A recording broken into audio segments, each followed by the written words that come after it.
प्रणाम। नमस्ते करो। नमस्ते। जबरदस्त था ये साल का, जबरदस्त एकदम मजा आई। जो आप लोग हम सबको प्यार करते हैं, हमारे हिट मशीन के साथ, जो जिस रुतबा में, जिस लेवल में देखते हैं हमारे गाने, हर गाने को आप लोग इतना प्यार देके भर देते हैं कि दूर। जी नमस्कार दोस्तों, आप लोग के छोटे भाई मैं शंकर लाल बिहारी।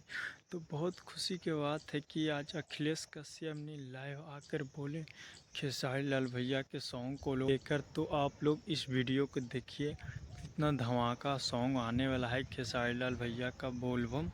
तो आप लोग इस वीडियो में बने रहें और सबसे ज़्यादा खेसारी लाल भैया का आप लोग दुलार प्यार दीजिए और गाना को ट्रेंडिंग में ज़्यादा से ज़्यादा चांस रखिए कि नंबर 1 पे ट्रेंडिंग करे और पवन सिंह के टक्कर में रहे। ऐशु पवन सिंह का टक्कर से ऊपर जा रहे हैं खेसारी लाल भैया।